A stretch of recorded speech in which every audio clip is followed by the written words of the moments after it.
Chapter 4, Behind the Curtain. Glenda Atlee, the beautiful ex-mercenary, pulled the trigger with every intent to kill.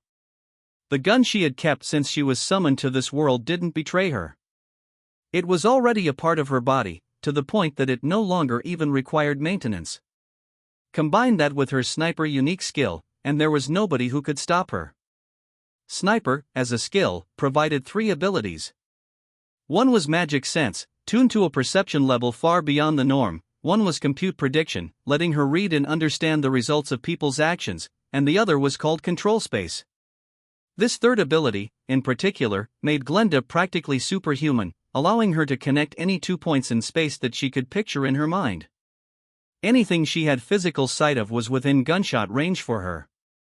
She could shoot from directly above the heads of her targets, and she was free to ignore any obstacles in her way as she landed a bullet home. She could also ignore all gravity and air resistance, making long-range shots possible without a sniper rifle. Put this all together, and Glenda had never failed a mission. But after her last blunder, she came to realize that there was always someone better out there. That was doomed. A monster like that's too much for me. The moment she saw him, Glenda realized how dangerous this opponent was. That man, Diablo, was impervious to her handgun. It wasn't a matter of physical attacks not working. Glenda had 2 types of bullets, a normal one and a magic-infused set. The first type was for when she couldn't leave any magical traces behind, but for monsters with physical resistance, Glenda concentrated her own magical force into bullet form, an original magic skill of hers. She treasured the ability to handle anything that came her way, and so Glenda truly had no blind spots. But Diablo didn't work that way. Her instincts warned her to run from him, her compute prediction skill foreseeing nothing but her death. Even with her standard-breaking strengths, she could see no possible path to victory, a hard lesson in reality for her to take that day. And now Glenda had stretched her magic sense skills to their limits to carry out an assassination. The bullet she fired appeared just a foot or so away from her target. Now, in the blink of an eye, it'd demolish his head, or it should have. That 18-inch, or so, gap was very carefully selected. When connecting 2 points in space, the connection would fail if the destination point overlapped with a certain amount of mass. In other words, if the target unexpectedly moved, the connection Glenda built might cut out. That's why she settled on 18 inches. Even someone with godly reflexes couldn't respond quickly enough to something that close, especially a bullet traveling at the speed of sound. That monster is one thing, but the prince of a kingdom is no sweat. Well, no point crying about it. I'll have to come up with a strategy for the next time I see him. She was much more confident about today's mission, but at the next moment, her face filled with surprise and foreboding. The bullet that was supposed to shatter the prince's head had vanished. No! What just happened? The unthinkable had occurred, something impossible under any normal circumstances. She didn't know why it took place, but if someone had done something, it had to be that demon lord. Him. That devil bastard's boss. Did I underestimate him, too? That was Glenda's initial reaction.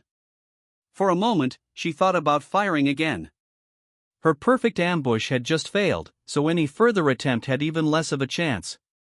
She knew that, but it meant that she'd fail her mission. Her bosses, Maribel and the elder Granville, would never allow that.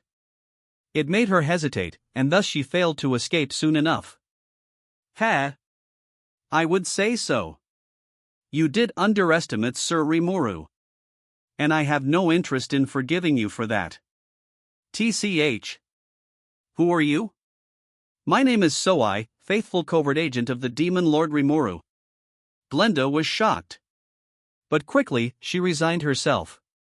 The man didn't ask her name in return, not because he didn't care about her, she thought, but because that could wait until he captured and interrogated her. If she could just get away, she could keep what she knew concealed. The assassination failed. And being captured afterward would be an even worse fate. Any further mistakes, and she'd be disposed of as useless.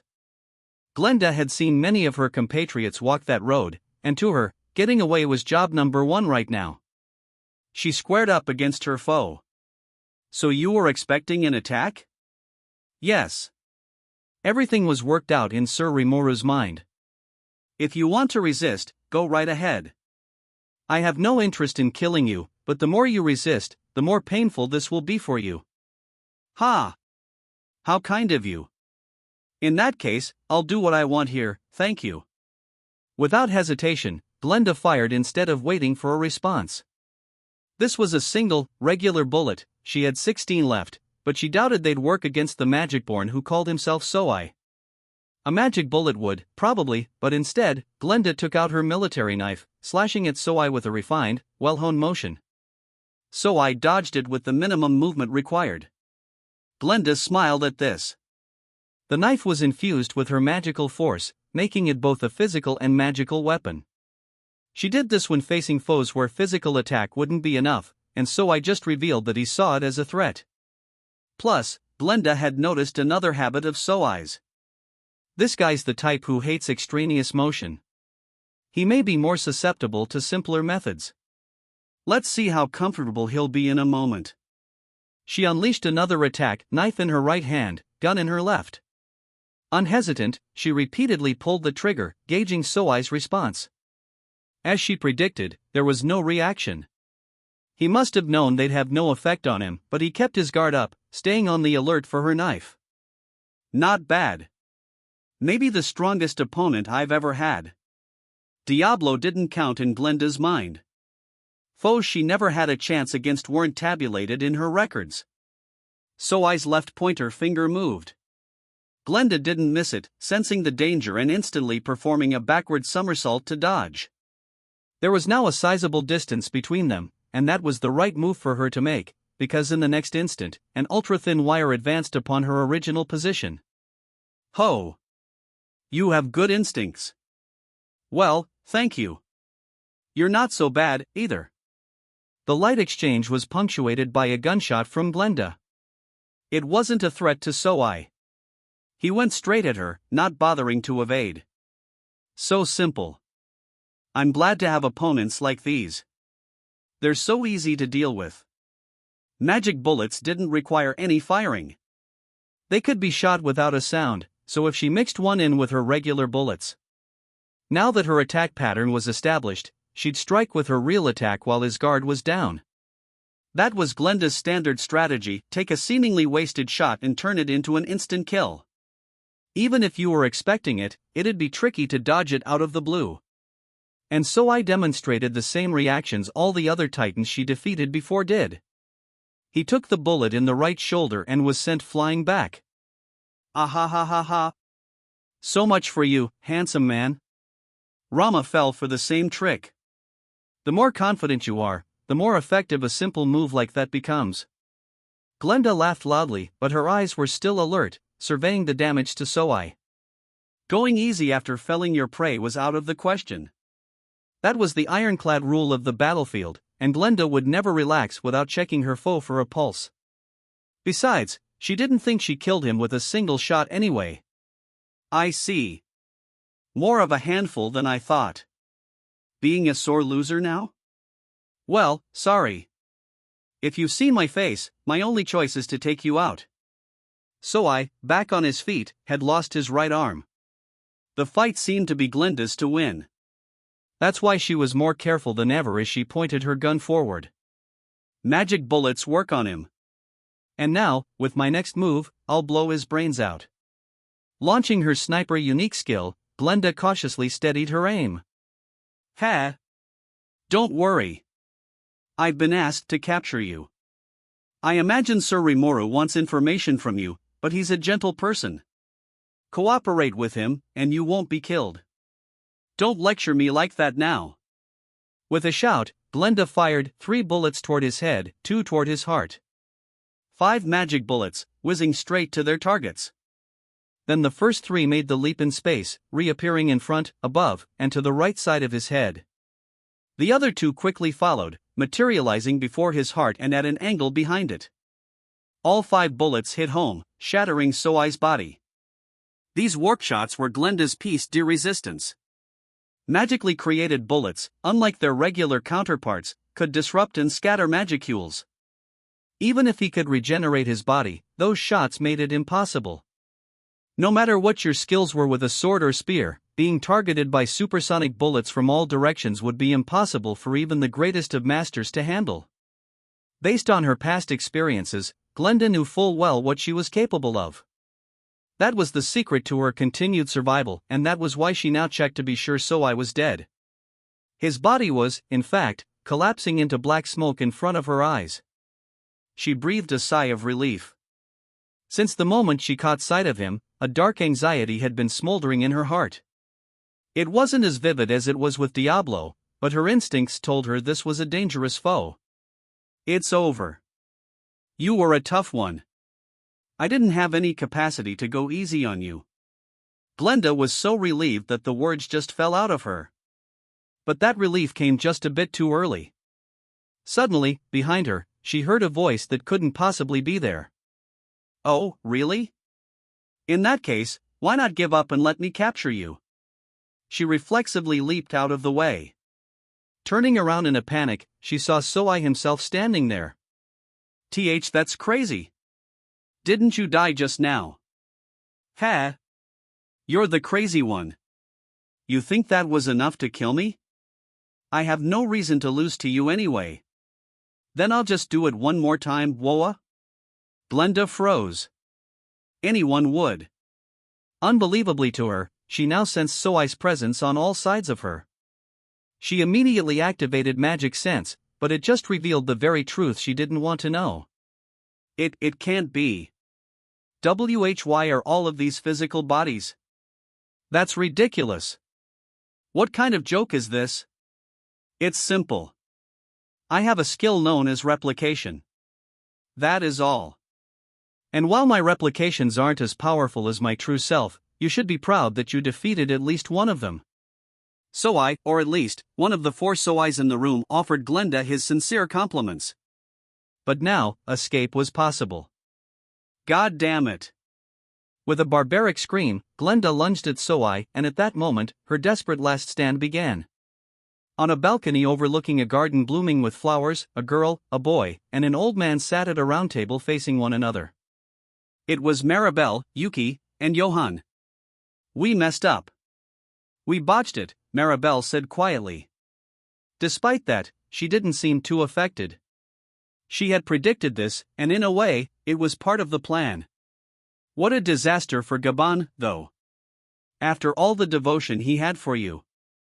Johann, seated in front of Maribel, was holding a glass of wine as he lamented the Count's fate. He may not have felt that strongly for him, but even he had just a twinge of sympathy for the man. Gaban, after all, was one of the 5 elders, just like Johann, or maybe was, by now. His fall was already in progress. Gaban was incompetent. All that time he spent living in Inglesia, did he develop a love for its king, perhaps? He would certainly have brought them under his control faster otherwise. Don't be silly. Not even we in the Ratsos have reached into the central core of Inglesia yet. Gaban couldn't. No, you're wrong. It's easy to seize the core. Just kill them all and leave a single infant remaining. And if that infant shares a blood lineage with Gaban, all the better. Well, yes, if you put it that way, but, to Maribel, and all the blood-stained history she knew, this wasn't that radical an approach. In fact, she thought it was the peaceful way. It kept the body count low. But Johann wanted to explain to her that Inglesia's security wasn't about to just let that happen. It was an easy thing to envision, less so to act upon. But I'm interested in those magical inquisitors. Those unusual-looking people who served the king? Yes. Impudent, aren't they? So impudent. They must have built up their military to oppose the Ratsos. What do you think of them? They're strong, I suppose. Gaban told me as much after he experienced them for himself.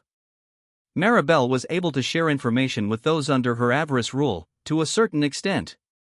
Anything her target learned, Maribel could tap into as well. Thus, she now used Gaban as a throwaway pawn. She wanted to learn about those inquisitors, so she had him engineer a crime so heinous they'd have to step up. All that foolishness aimed at the demon Lord Rimuru was perfect for that, and considering Count Gaban was Inglesian nobility, the magic inquisitors were bound to come knocking. She saw all of that. And just as she hoped for, she now knew the secrets behind the Inquisitors. In fact, they weren't anything too deep, just people infused with enough monster force to become magic-born. They hadn't worked and trained themselves to perfection, like the magic-born raisin of old Pharmus. To Maribel, these Inquisitors, bereft even of sentience, a side effect of their bodies rejecting the monster elements injected into them, were just uninteresting toys. But they regained that sentience when not in magic-born form, so depending on what you implanted in them, they could work in a variety of environments. Their strength, each an overray by themselves, was nothing to sniff at either. As she saw it, they could be useful enough. How fearsome. So you approved of Gabon's scheme, even though you knew it would fail, just so you could learn that? No. My goal was to help build up your trust. Now the Demon Lord Rimuru sees you as trustworthy. Do you mean? No, he didn't need to ask. He understood it well enough. Her goal from the start was to eliminate Rimuru. The magical Inquisitors were just a nice bonus. Maribel just wanted Johann to tell her about Rimuru's internal dealings. And if I don't give that to her, I'll be snuffed out as quickly as Gabon was. He didn't think he was as incompetent as Gabon. But nonetheless, Johann felt an inscrutable sort of fear toward Maribel.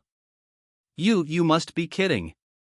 Here I am, one of the 5 elders, and this little girl is bossing me around.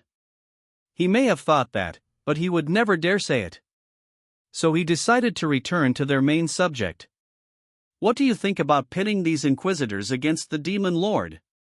Pin some manner of crime on Rimuru, we can't. We just can't. All it'd do is anger the Demon Lord. Yes, the magical Inquisitors are strong, but that's it. Nothing at all that could hold its own against a Demon Lord. It's silly even to consider it. That much so. So wouldn't teaming up with the Demon Lord be our best bet, then? Maribel shook her head. That won't work. It won't work at all. Besides, apart from grandfather, every single one of you are suffering under a serious misunderstanding. Misunderstanding? Yes. Yes, exactly. The misunderstanding that humans are equal to monsters. Do you understand why I proposed to grandfather that we eliminate the Demon Lord? Because he's building a new economic bloc that will eventually become a financial threat to us? Right. But that's just our cover story. The real reason is because, in time, we'll be helpless against him.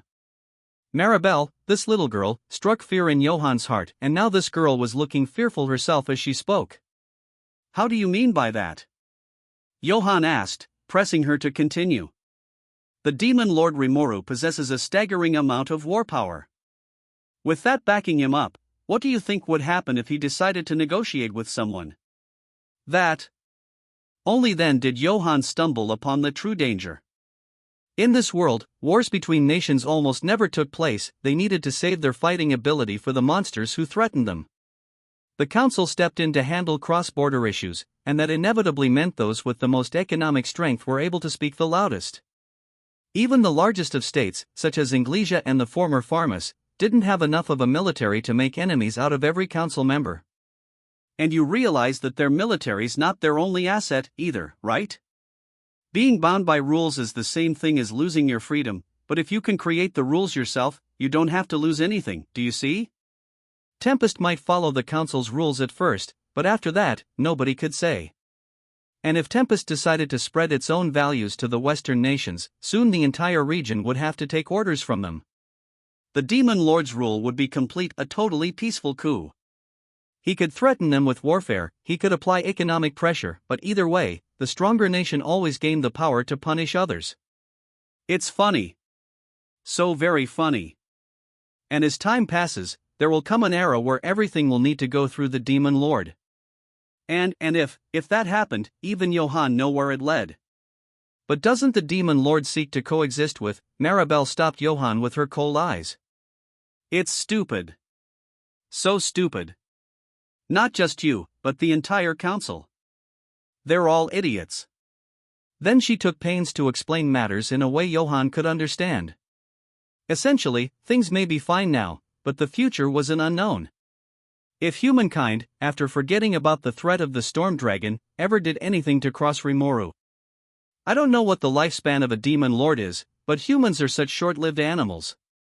If we don't stop the demon lord's ambitions right here, the Ratso's one fervent desire is as good as scuttled. A demon lord could always change his stripes. And while humans may come and go, Maribel absolutely refused to expect human values from such long-lived rulers. You see? So that's why ideas like partnering with a demon lord, or taking advantage of a demon lord, they're all wrong, down to the very roots. None of them would ever work. Johann was silenced. Then, like the final nail on the coffin, one of her blood shadow troops chose that moment to make a magical call to her. He was reporting on Glenda's defeat.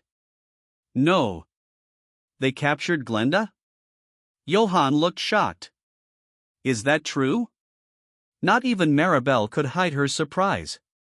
Glenda's wariness was always commendable, no matter the danger involved, she always made it home alive. Maribel trusted her, not her personality, but that animal-like craving for life. I can't believe it. That clever, conniving vixen, Glenda was one of the standout results from the Ratso family's secret summoning program, an otherworlder forced by their spell to remain faithful to them. Her strength was well known by now, and the family treated her like a full-fledged tactical weapon. The idea of her being defeated and captured was beyond belief for Johann. Elder or not, he was a normal human, and unlike Granville or Maribel, he could only think about things in standard human terms. Maribel ignored his awestruck muttering as she pondered her options. Defeating him is out of the question. But if we can take rule over him, all our problems are gone.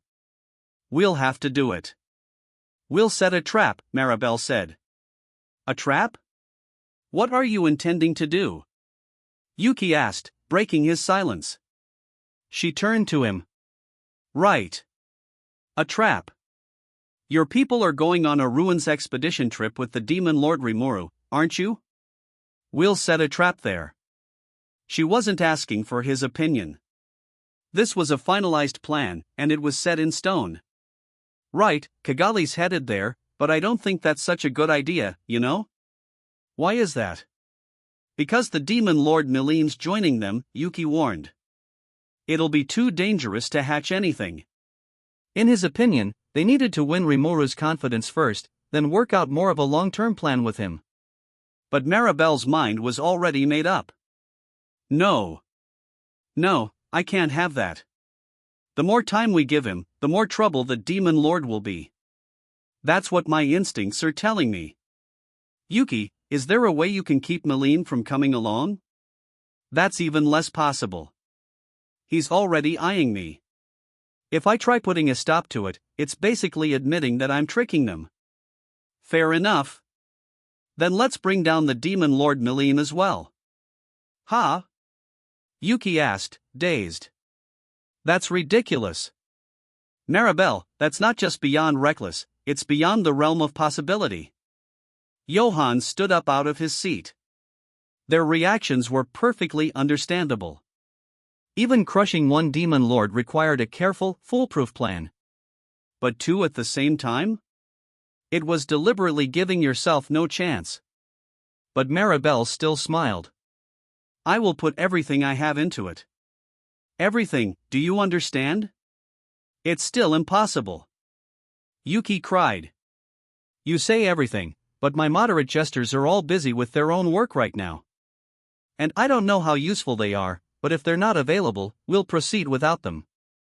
Maribel shuddered Yuki's objections before he could finish stating them. To her, the jesters weren't worthy of consideration, or, to be more accurate, she already knew a better force, a large one, that could take on demon lords for her. But you know, Yuki, I had you supply a certain something from the dragon's nest for me before. I think it's high time we use it. You mean that? That's such a bad idea. Not even I can control it. Not a problem. It belonged to the demon lord Milene anyway, we're just returning it for her. Maybe we could say that Clayman was saving it as his last resort, and his surviving loyal troops set it off? Then Milene's rage won't be directed at us. If something goes wrong, it could cause untold damage to human areas, and And no, Johann attempted to talk Maribel out of this but was completely shut out. She might have been theoretically open to alternatives, but flat rejections would never grab her interest. And since Johann had no other suggestions, Maribel's strategy won the day. As Johann struggled against her, Yuki kept talking, trying to figure out her thought process. It made him realize this operation had a better chance of success than he thought. All right. In that case, Melene's likely to take it on herself. She'd stop Rimuru from doing so, for sure, and it'd be the perfect way to separate them, maybe. He. Very good. Very, very good. And while the demon lord Melene's playing around with it, we go in and take over Rimuru's mind? Yes, precisely. But I've still got one worry, the storm dragon? Yep, you guessed it. If we fail to take over Rimuru, and Veldora goes on a rampage, what are we gonna do then? That, or their target might fight back more than they expected, giving them no time to take over his mind. If it came to that, Yuki would have no choice but to kill Rimuru. He attempted to voice his concerns about that, in a roundabout way, but apparently that was an acceptable consequence of her plans. No need to worry about that. No need at all, Yuki. Don't worry about a thing. Just focus on defeating the demon lord Rimuru. Yuki didn't defy her. In the end, he did what he was told. All right. If you say so, I'll believe in you. Maribel gave him a nod. Thanks to what her grandfather Granville told her about demon lords, Maribel saw much deeper into the world than most. If Rimuru should fall, and Veldora the storm dragon flew into a rage, the demon lord Luminous would likely step in to handle it. Paradoxically, that would actually be better for her than Rimuru keeping up his current rule.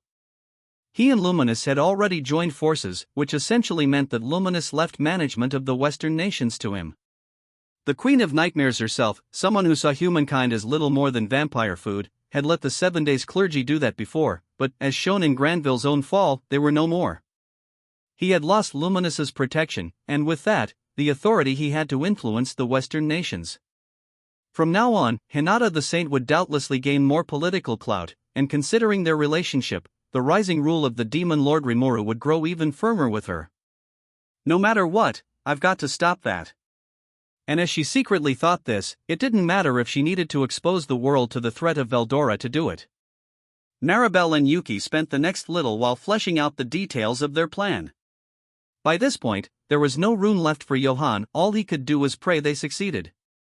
Thus, these Magicborn, packing as much malice as they could into their intricate plans, began to devise a way to suppress Rimuru for good. After that long session was over, we all regrouped back at the cafe. I was relaxing in my seat, the tie on my business suit loosened. I could have used spatial motion to come home now, but so I still hadn't caught our culprit, and there might be some unforeseen snags, so I decided to stick around for a bit. But, man, that conference was so exhausting.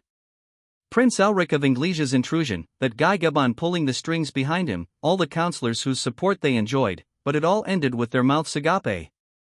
Gabon was a high-level noble, I guess, but even he got taken away by those scary-looking magical inquisitors. The other counselors in on the conspiracy were saved from that by diplomatic immunity, but thanks to the ledgers I submitted to the authorities, I think their home nations will be investigating them shortly. They'll lose their posts, no doubt, and a lot of them looked pretty alarmed about that, but they had it coming. Even a lot of the counselors who weren't involved at all treated me with, shall we say, noble indifference. I let the innocent ones go, but judging by my ledgers, a lot of them were criminals indeed. So I plan to alert their home nations about my evidence as well. The more the merrier, and all that. That ought to shake up things a bit among those fools, a lot of whom used their posts to fatten up their own coffers. The sooner they were gone, the easier things would be for me later. I sipped my coffee as I thought all this over.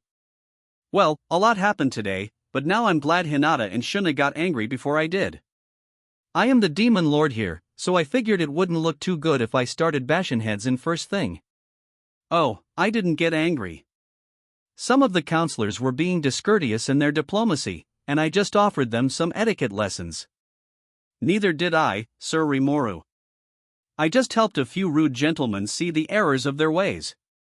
If I was truly angry, there wouldn't have even been a pile of ashes where they once stood. Hinata and Shuna smiled at the same time. Perfectly in sync. It was a little frightening. Against that sheer impact, all I could do was nod and say, yeah back. But it was a good experience for me, interjected Benimaru. I mean, I got too angry up there. My mind became a total blank, and I didn't know what I should do about it. If Shuna had waited any longer to act, I might have torched every human in that room. I nearly did a spit take with my coffee. Yeah, I sure thought Benimaru was coolly eyeing the proceedings. I was glad to see him act all mature for a change, but he was actually so enraged that he lost hold of himself. Guess I shouldn't have been so impressed. But man, was that close. If I oversaw a bloody massacre in there, the entire human race would have it in for me. Look, whatever you do, don't do that, alright? Ha ha ha. I was just kidding. Benimaru tried to laugh it off with a breezy smile, but he couldn't fool me. He was serious. I'd need to pick a representative to send to the council before the next meeting, and I better choose damn carefully. We were still talking, me finishing my coffee, when Soai's report came in. Sir Rimuru, I have captured the assassin. I figured he'd manage the job fine, and I was right. What a talent, always doing a perfect job with the work I assigned him. She was an able fighter, to be sure. She didn't give her name or any other information about herself, but she referred to you as the devil bastard's boss. A crack professional assassin, no doubt, one who wouldn't divulge her identity that easily. But devil bastard. Did she mean Diablo? I couldn't imagine anyone else. Made sense. I didn't receive any report along those lines from Diablo, at least, I don't think I did, but he's the kind of guy who treated even Raisin like a snot-nosed kid. If he and this assassin ever fought, chances are the girl didn't even register in his mind. It reminded me once again just how sky-high Diablo's standards were. Raisin himself, after all, was a human strong enough to be worthy of a magic-born title. The way Hinata described it to me, there was almost no person stronger than him in the Western nations, and if he called him a wimp, then Diablo's sense of judgment must have been completely out of whack. I should probably teach him more about what passes for strong in this world. I ordered another cup of coffee as I considered this. Shuna, Hinata, and Benimaru were going with tea instead, as well as some cake for dessert. Whoa, you too, Benimaru? Guess I might as well join in, then. I'll never say no to a good shortcake, that's my favorite. So I had the waitress deliver coffee to us both when Soai arrived. The waitress was clearly blushing, which Soai prudently ignored as he drank it black. Coffee really completes the picture with him, although I personally sided more with Benimaru and his sweet tooth. Thus, we enjoyed our drinks as I asked Soai, this perfect specimen of a man, for his full report. And that's everything for now. He wrapped things up by the time I got to the end of my second cup, using thought communication to replay the memory of what he saw to everyone. Based on that, it looked like Soai managed to make this assailant throw every type of offense she had at him. She was pretty beautiful, too, but Soai showed her no mercy. It was kind of like cheating in an old-school online game, taking advantage of some bug to get infinite energy. Letting your opponent think they had a chance to win and just laughing in the shadows the whole time. If you can get your foe thinking they've almost won, that's when you can get truly malicious, forcing them to use all their items and so forth. That's the strategy Soai must have used to get information from the assassin. Of course, this wasn't a game, and in an intelligence operation like this, you had to know how to read the story behind your target. So I didn't mess that up at all. I think he deserved praise for a fine job. Good work. You always impress me, Soai.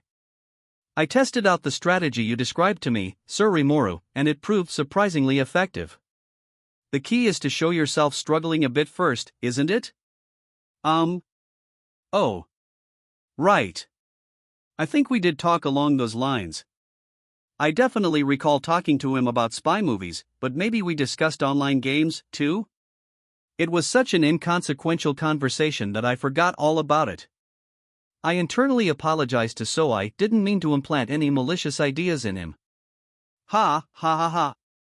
Glad to be of service. No, I still have so much to learn. She eliminated 3 of my replications. Oh, did she?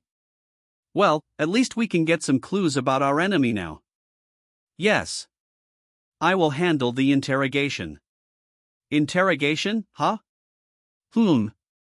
Should I say something about that? As I considered whether to, Hinata interrupted us. You know, I wasn't sure whether to speak up about this, but I'm sure you already know anyway, so. The assassin Sir So I encountered used to serve under me. I didn't know what kind of power she was hiding, but it sounds like she was more trouble than I thought. Now I see how she managed to beat Rama. If a bullet appeared 2 feet away from you, you probably couldn't react in time either. Who's Rama? Oh, sorry. He was a man in my force, one of the 3 battlesages. Glenda beat him, and later he started working for her. Maybe Hinata could dodge a bullet that close to her, but most people couldn't. There was no doubting the danger Glenda's skill posed. But this Rama guy was a battlesage level fighter, huh? That made him potential demon lord material. Serious strength. And so I talked about one of his replications getting blown off its feet. That was probably a hand grenade, wasn't it? Oh, you mean that exploding ball of hers? Yeah, that. It doesn't sound like magic, and I think it's a weapon from my old world. Understood. It is believed to be magically generated by the subject Glenda. It is a force somewhat similar to materialize weapon, allowing her to bring things in her memory into reality. And materialize weapon? So she's not only a born sniper, but she's got that, too? According to Raphael, the full-on materialize weapon lets you fully regenerate any weapon in your memory. With Glenda, the skill wasn't quite as well defined, so she could only create imitations with similar effects to what she pictured. Even that, however, was enough of a threat. I agree with you. I haven't seen a real one, but it sounds like the ones in movies and stuff.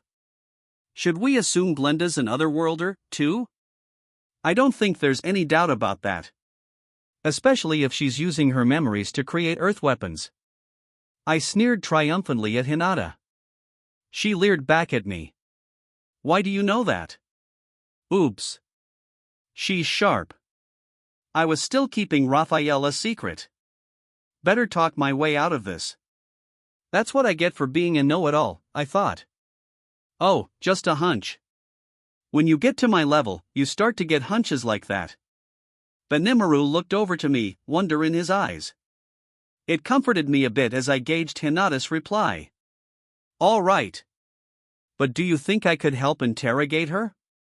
There are a few things I've been meaning to ask Glenda if I had the chance. Sarah and Grigori never returned either, and I think she might know something about them. Good. She let it pass. And if she wanted to talk to Glenda, I had no reason to deny her the chance. There was no need to hide our prisoner, and I definitely didn't want Glenda exposed to whatever awful things Cheyenne did to hers. It sounded like Glenda had an encounter with Diablo, one she fled from immediately. The whole Prince Elric thing was nothing to do with us, really, so as long as she gave us her information, I wouldn't get rough with her. I guess so I gave her quite a fright already, not physically, but in the break-your-heart kinda way. Whether we'd let her go, on the other hand, was a tough question. She was a tougher foe than we thought, she might be dangerous if set free. But I wasn't sure handing her over to Inglesia was such a great idea, either. Let's save that question for later. Okay. Wanna join me? Please, Hinata said, nodding. For now, we'd need to go meet Glenda first, gauge her demeanor, and figure things out from there. We decided to get going. By the way, I covered our tab at the cafe, just like I did yesterday.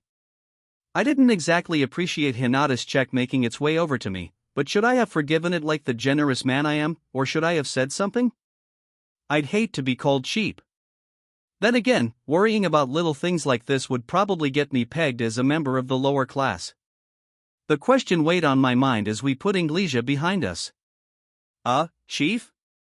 We were all back home, meeting up with one of Soai's replications there. There we saw the captured Glenda open her eyes, only to find Hinata right in front of her. And she screamed in response. This was in a plain old reception area, not an interrogation room. Benimaru and Soai were guarding me on both sides, and Hinata was there as well. We were all having tea from Shuna as the interrogation began. It's been a long time, Glenda. Glad you're doing well. Hinata went first, coldly looking down on her. She never did go easy on her opponents, and while Glenda was thrown at first, she regained her composure quickly. Ha! I guess this is it for me, then, she brazenly said. If you're gonna kill me, go ahead. The fates of captured spies never change much in history. Silence. All you need to do is answer Sir Rimuru's questions. So I was being just as merciless with his follow-ups. Sir Rimuru, should we amputate her limbs to train her to be a little more complacent? No thank you. And if Soai said he'd do it, he really would, so... No, just because we've got healing potions, meaning we can give her that painful experience time and time again? Shuna interjected. That does make sense, no. I mean, just because we have healing potions, it's not nice to go so far with this. Seriously, stop. Shuna was smiling and nodding her agreement, but Hinata's eyes were killing me. Not even I would go that far against a woman. And Glenda didn't seem completely disinterested in talking. I felt like we could negotiate something. All right, Glenda. We haven't met before, have we? I'm the Demon Lord Rimuru. Hello. I'm Glenda. One of Lady Hinata's old troops and part of the 3 Battlesages. For her part, she understood that jokes and bargaining wouldn't work against Soai. She provided her name, at least, perhaps figuring I was better worth giving answers to. She certainly knew Diablo, and I could see it if she ran after realizing she couldn't win. Very few people who shout out "kill me" actually want to die. I felt safe assuming she was attached to her life. But I was also interested in why she betrayed Hinata. Even if she didn't reveal her client for this murder attempt, maybe she'd be more willing to discuss other matters. Well, regardless of how open she is, I'll just have to ask whatever I can. I began with a calm approach. So you were definitely aiming for Prince Elric. Is that right? Yeah. And was that in order to frame me for it and get me kicked out of the Western nations? Probably. I didn't hear any reason. I was just told to do it. All right. That didn't seem to be a lie. Can I ask the next question? Hinata asked, eliciting a nervous shiver from Glenda. What is it? I assigned you to a commercial hub city so you could have more freedom of movement. I told you not to listen to what the merchants there told you, but had they already won you over by then? No comment there. Were you ready to betray me from the beginning? Because you were ordered to? No comment. I'm thinking your backers are the group controlling the council. Who are they? I always thought it was strange. The council would sometimes make these moves to indicate they had an eye out for the Western Holy Church. I figured there had to be a spy, and you were my prime suspect. I was waiting for a chance to expel you, but if you tell me your employer's name, I'm willing to subtract from your sentence. I told you, no comment. No? All right. One more question. Did you believe in Luminous? TCH. There's no God out there. If you want me to believe in that, pay me. The next instant, Hinata had her rapier out. With a pure, melodious clang, I stopped it with my own sword. Whoa, Hinata! Not the head. You interrogating her or killing her? I didn't intend to.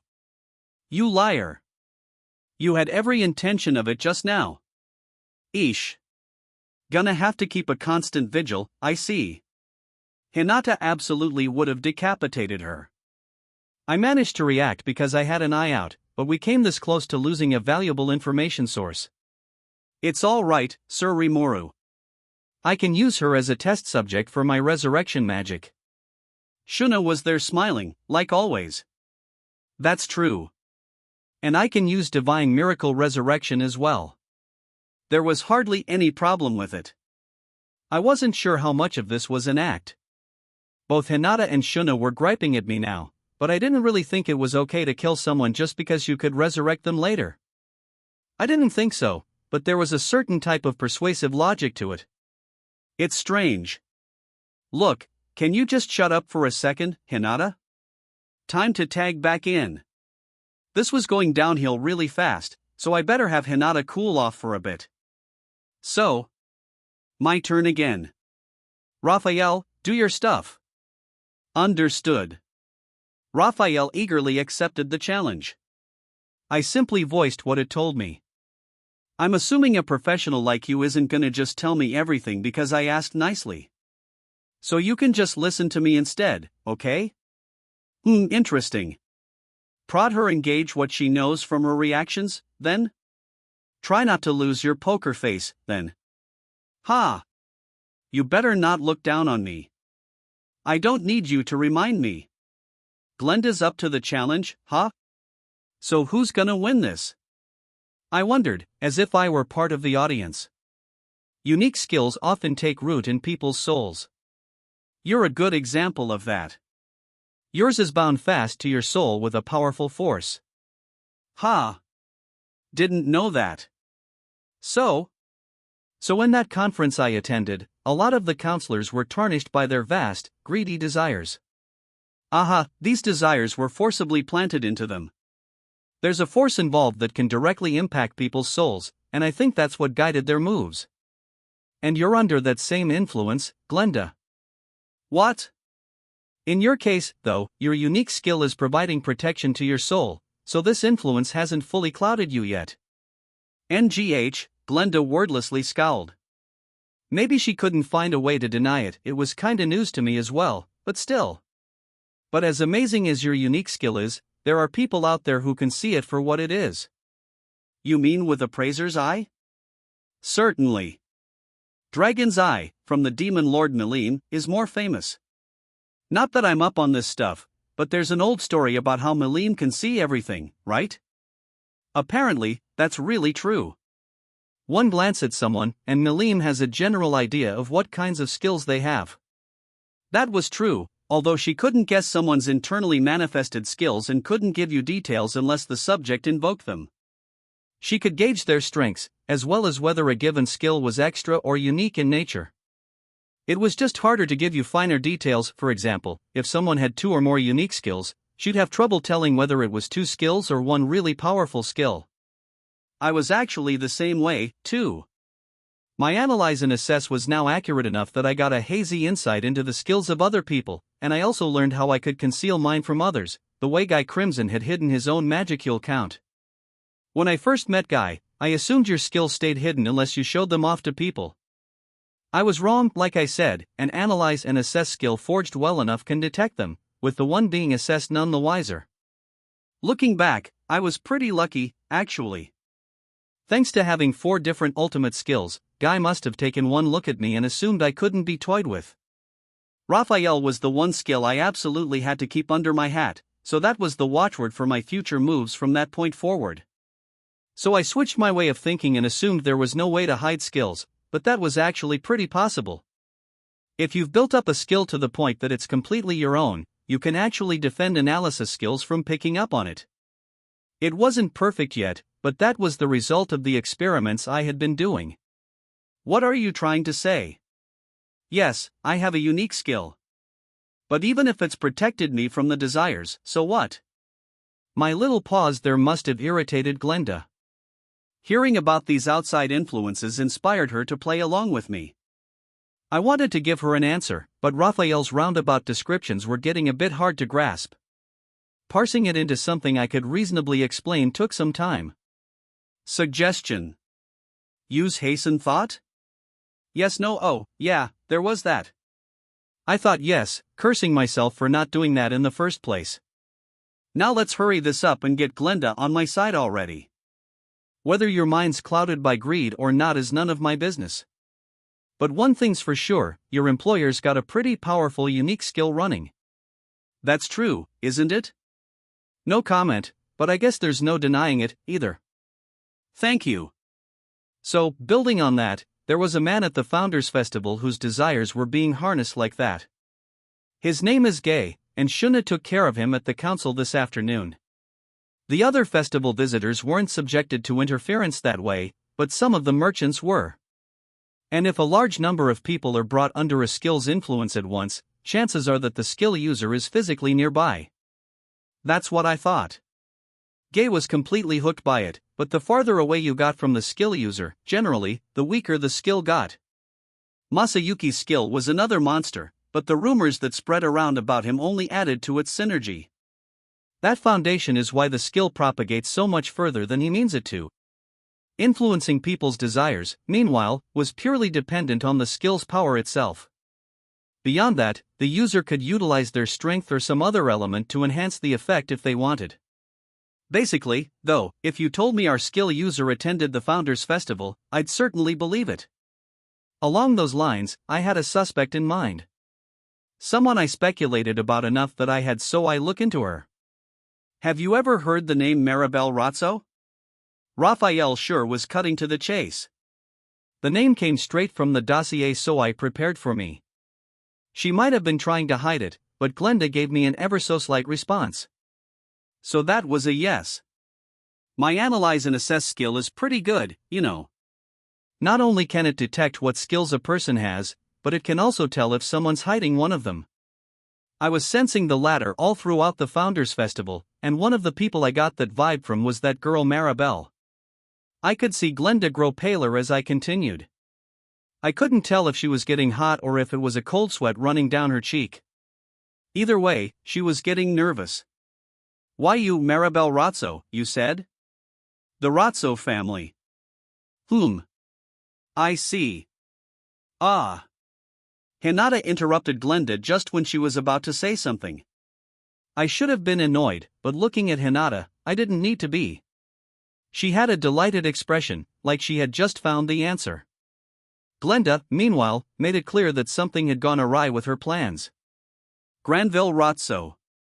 The founder of the Razzo family and a former hero. I'm sure you know him, too, don't you, Glenda? That, and he was the real person behind Gran, the Sunday priest and head of the 7 Days clergy, just as I thought. Hinata was at the truth now. I could see her mentally connecting the dots on the people she knew. 7 days, huh? Those guys we met before? I heard they had all died, but Granville's still alive. Nicholas said he landed the final blow, but we're talking about someone who ruled over the Western Holy Church for centuries. I wouldn't be surprised if he survived it. So Maribel was the skill user behind all this greed manipulation. And Granville Razzo, Gren from the 7 Days, was the head of her family. And if Gren's the kind of monster who can survive for hundreds of years, he's likely got the council in his pocket. So should we assume Gren's our mastermind here? No doubt about it. He's using Maribel's powerful skill for some kind of scheme of his. Hinata and I were now comparing notes, ignoring Glenda entirely. We basically had our answer, and Glenda had just lost her value to us. God damn it. Why do you know so much? I didn't even tell you anything. This is basically the same damn thing as me revealing it all. Yeah, sorry about that. You picked the wrong team to mess with, is all I can say. Raphael's too much of a talent to compete against. I suppose they might think you did, wouldn't they? I said. Well, that's what you get, Glenda, said Hinata. A fitting end for a traitor. Damn it. They're going to kill me. Seeing Glenda whisper to herself, face drained of color, I felt a little bad for her. I had no intention of killing her. Now that I had my info, I was ready to hand her over to Inglesia. But, yeah. Wherever she went, she probably wasn't gonna be alive much longer. I figured she had the talent to flee to safety, but judging by how unnerved she was dealing with some pretty ominous odds. Is this Maribel girl that powerful? I decided to ask. She's not that big an issue. But summoned people like me are bound by spells that we can't resist. The moment they decide I've fled from them, they'll crush my soul, and that will be the end for me.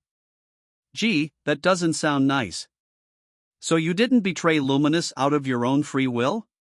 It was because you didn't have any other choice? Well, it's complicated. I wanted to throw myself upon the mercy of my God, but Granville's eyes were on me. Really, there was nothing I could have done about it. Maybe I was right to sympathize with her a little. Hinata was still giving her a cold look, but I think she wasn't so angry now. She wanted to murder her less, at least. No, you're right about that. If your soul's shattered, not even resurrection can help you then. Wow. Guess even Hinata can be gentle sometimes. She was still stern, but now she was looking for a way to help Glenda. But could I undo that spell? Understood. It is not a problem. Remove the spell? Yes, no, that was easy. And so it was off. It's over now, lamented Glenda. Maribel.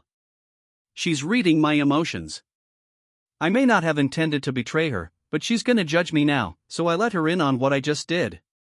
What? Yeah, no need to worry. We're all done with you, so go live whatever life you want. I'm pretty sure she thinks you're dead now. And no, I wasn't talking about that. You mean to say you undid the curse ruling over me? Yeah, pretty much. But let me just remind you, you get hostile with me, and I'll show you no mercy. Yes, I suppose I'll look the other way, Hinata said. If I kill someone Rimuru let go, he'll never let me hear the end of it. But keep this in mind, you have betrayed Luminous herself.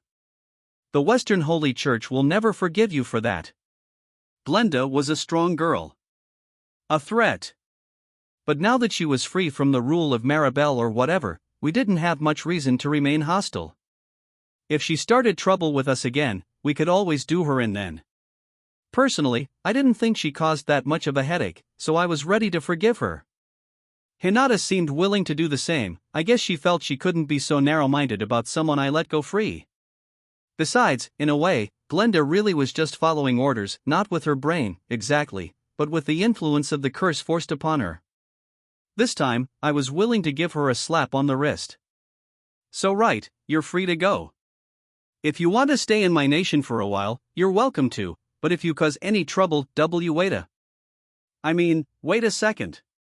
You're really letting me go? Aha.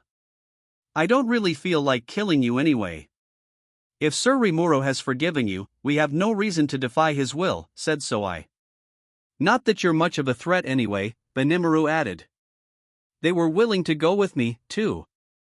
I didn't much appreciate the way they phrased it, but they didn't seem to have any complaints.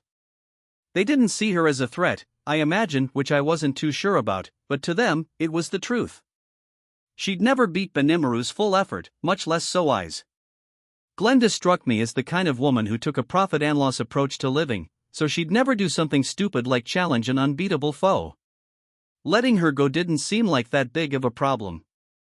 As I convinced myself to take an optimistic approach, Glenda turned to me, kneeled, and said something extraordinary. I have a request. I'll tell you everything I know, so could you please give me some employment? I'll do anything you want, even dirty work, so please. Benimaru and I looked at each other, passing messages with our eyes. Now what? Do whatever you want. But employment? What about the money? I had more to work with, but we were still sorting out salaries for my top officials. Working for free was still the norm around here. I appreciate the sentiment, but we're still busy developing ourselves. We're pretty far behind in terms of organization, so we're not paying anyone a salary yet. Times like this, you gotta just be honest. No point trying to smooth over things. Ha! Glenda froze. But the next thing she said surprised me instead. Well, I'm used to that. I was stationed with the Master Rooks in the Holy Empire of Lobelius, but they didn't pay us there either, dang. Even the 3 battlesages, the best Lobelius had to offer, didn't get any money. They were paid in goods, and any money they needed, they were expected to scrounge themselves. They had an illustrious name to leverage, though, and I'm sure they got treated like kings wherever they went. Sometimes they'd receive payments for resolving crimes, too, so they led pretty decent lifestyles.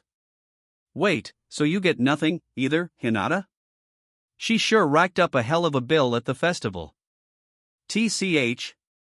No. Lobelius is an advocate for equality, so there's no public salary at all. We all get paid in goods. That was a surprise, but also a relief. Lobilius has a long, storied history, and it made it this far without salaries. Maybe we shouldn't be in any hurry to enact them, either. By the way, thanks to running the Crusaders and the Imperial Guard, Hinata was given access to some of the government budget. Between that and monster hunting rewards, her income was actually pretty upper class. And yet you made me pay for you? Quit sweating the small stuff. I'm just saving money. She brought the kids all kinds of stuff, but with me, it's all gotta save money. And actually, did Njallmile pay her the labyrinth reward fees yet?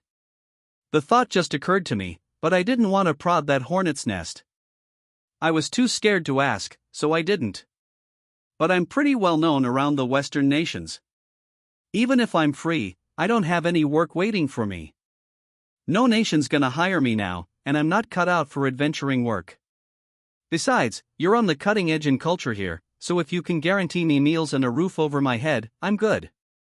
Judging by how desperate Glenda was sounding, I doubted she was trying to deceive me. And I had reason to believe her. If Lobilius was in pursuit of the 3 battlesages, everyone would have to assume a betrayal was the cause. She'd never find a nation willing to employ someone as politically touchy as her. Even if she became an adventurer under an assumed name, I could get it if everyone kept a prudent distance. If her cover got blown, she might have Lobilius and Granville come after her, too. Any kind of stable life was impossible. Yeah, I guess you'll have a hard time of it without support from somewhere. Right? So please, Sir Demon Lord. I know you don't believe a word of this, but I swear I'll stay faithful to you. There's no way I could believe it. But somehow, I just couldn't find it in myself to hate her.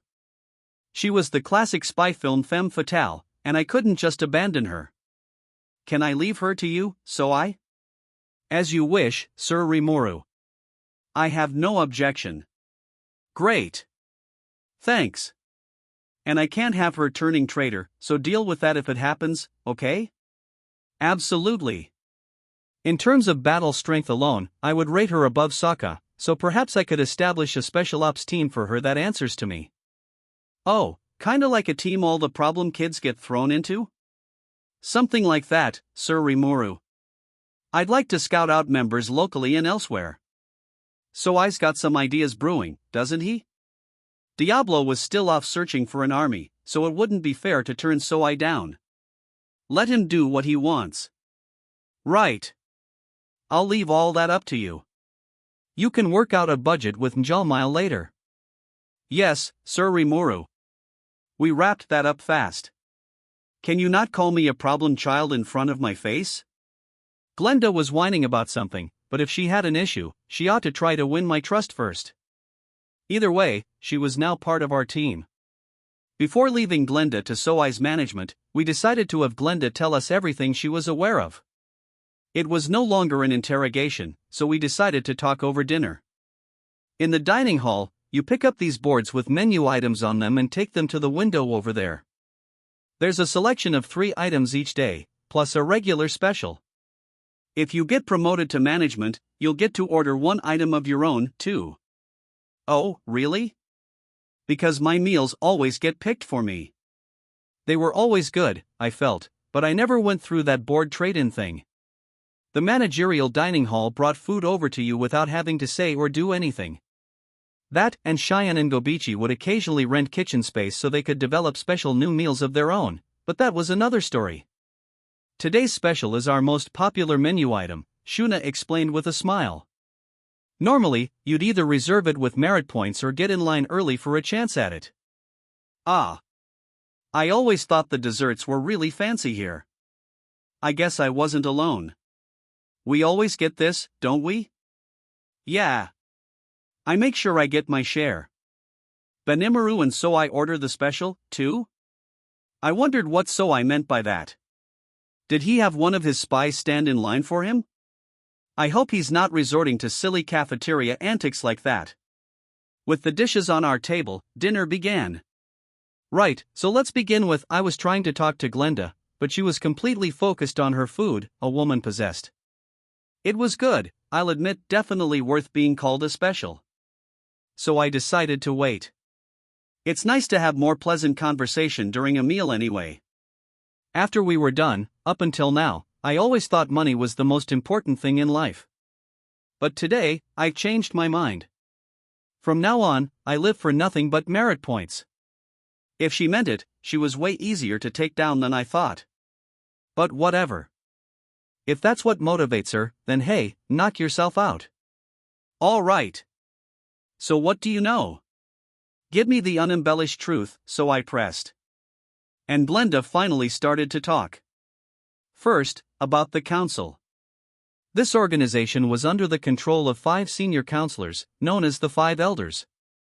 These were headed by Granville, whom we had discussed earlier. As for the other 4? Amazingly, one of them was Count Gaban, the mastermind behind today's events. Prince Johann of Rostia, one of the counselors relatively supportive of me, was another. How come there are so many differing opinions among the 5 elders? That's how Maribel likes it. She pits the council against one another so they can keep the mainstream faction the strongest. It's kind of fixed, you could say, but to the people involved, it's a serious battle for survival. A way to encourage activity within the group? It'd be more efficient if they all worked together, but that'd open it up more to stagnation and corruption. You often hear about family-run companies getting ruined by whoever was at the top. Besides, if Johann successfully earned my trust, it'd be easier for him to learn more about our inner workings. If they had booted us out today, then fine. If they didn't, now Johann was no doubt ready to extend his feelers toward us. It's all kind of malicious, isn't it? I wish we could just burn it all up instead of deal with it. Just hearing about all this made my eyes water. You had to know who your friends and enemies were, or else you'd quickly be ruined. That's how they did things in the nobility, and if I didn't know that, I would have been on the cusp of trusting in Johann. Maybe taking Glenda in was the right thing after all. The other 2 elders were Margrave Cider, tasked with protecting the northern regions of Inglesia, and King Doran, leader of a small military kingdom also called Doran. This meant 2 out of the 5 elders were Inglesian, which showed how much Granville valued that nation, close to the Holy Empire of Lobelia, far from the forest of Jura, and one of the safest countries in the world. He must have marked it as the nation most worthy of serving as his political and economic center. So why do they see me as the enemy?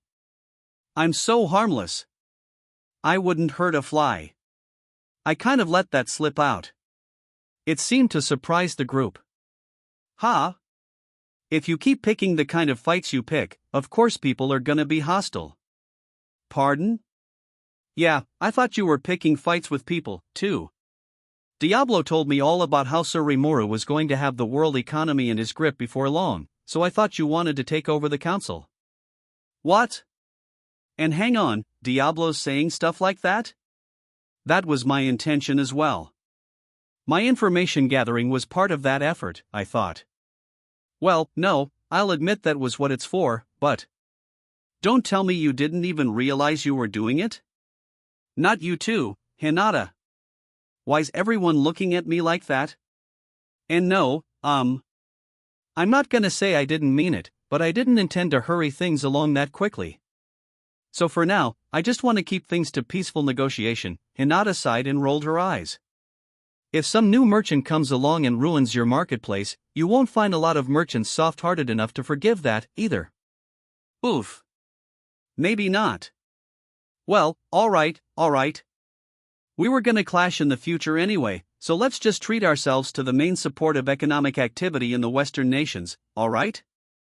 That was my intention all along. My job's to shore up their defenses, and I will investigate the Razzo family and the 5 elders. In a way, it was good that we knew our enemies now.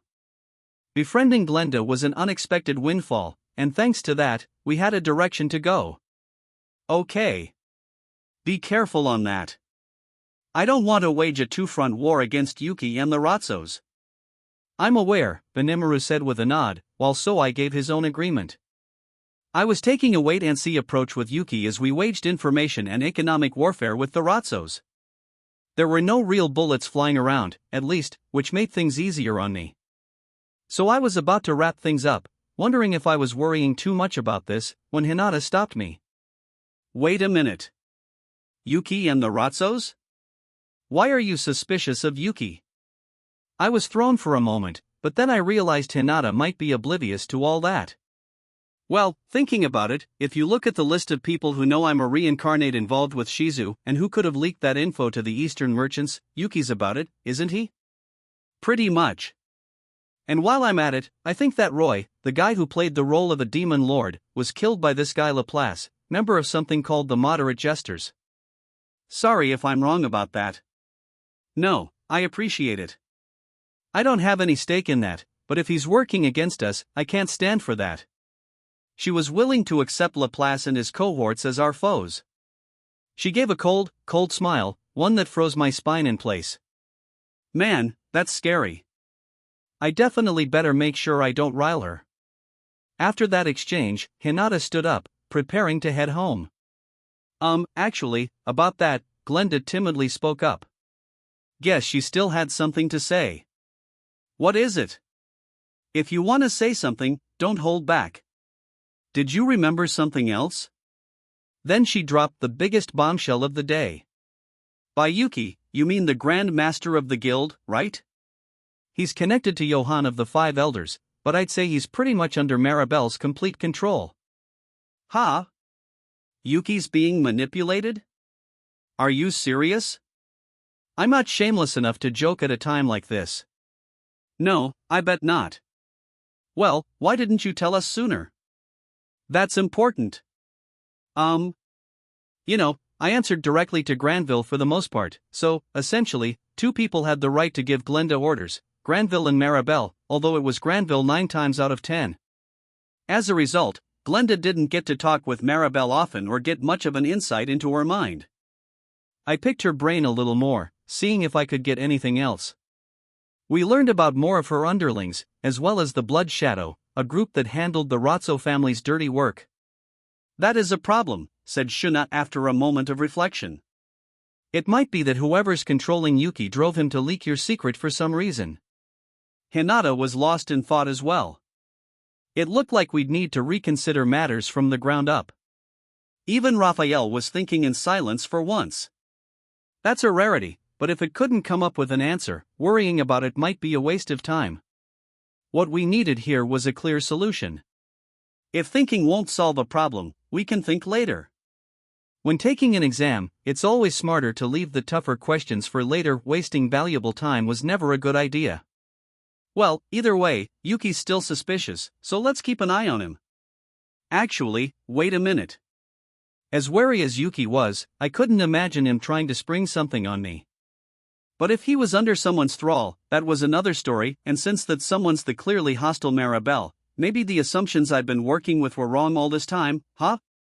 Hey, if Yuki can't defy Maribel's orders, you think he might be scheming something no matter what his position is? Yeah. That's the thing. Maribel wanted us out of the picture, and she might be willing to use Yuki for that goal, keeping her own hands clean. Trying to avoid a two-front war was the least of our worries. That doesn't sound too good, does it? Given that we're in the info-gathering stage, the Ratzos can't make any flashy moves, I imagine. But, so I and my brother are right. You're about to venture into the ruins with Yuki's assistant, the guild vice-master Lady Kigali, yes? They might be planning something in there. Looks like everyone's reached the same conclusion. Maybe the wait-and-see approach was too optimistic.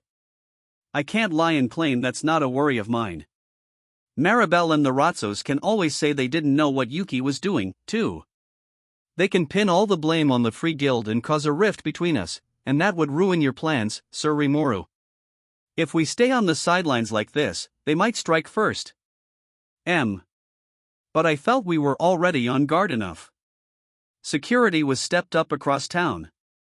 They could try to rile up our townspeople, but it wouldn't go that easy. So, suggestion. You could deliberately open a soft spot to lure them in. That's it. Perhaps we could cancel the expedition? I shook my head at Benimaru. No. Actually, let's take advantage of it.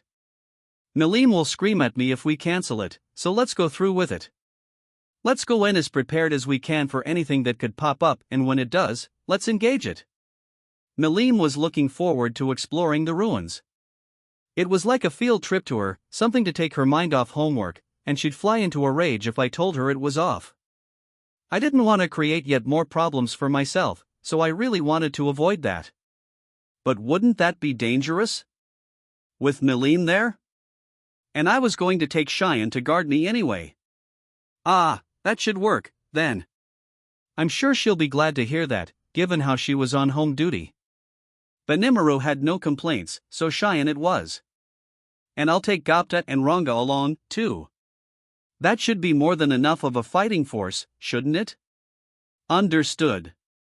We'll make sure nothing happens in town in the meantime. And I'll help my brother strengthen the barrier around it. I'll keep a steady watch for any unusual movements between countries, especially the 5 elders Glenda mentioned. Thanks. And we have Veldora in the dungeon, so if things get really bad, turn to him. I gave each of them my approval. Well, I need to bring all this discussion back to Lady Luminous, said Hinata. Be careful, all right? Because you have a tendency to get careless sometimes. Quit reminding me. So she magically willed herself back home. She's usually cold to me, but sometimes, in her own way, she can demonstrate legitimate concern, too. Was this her idea of flirting? Understood. No. No dice, huh? I was hoping I'd get to dream a little, but reality isn't so kind, is it?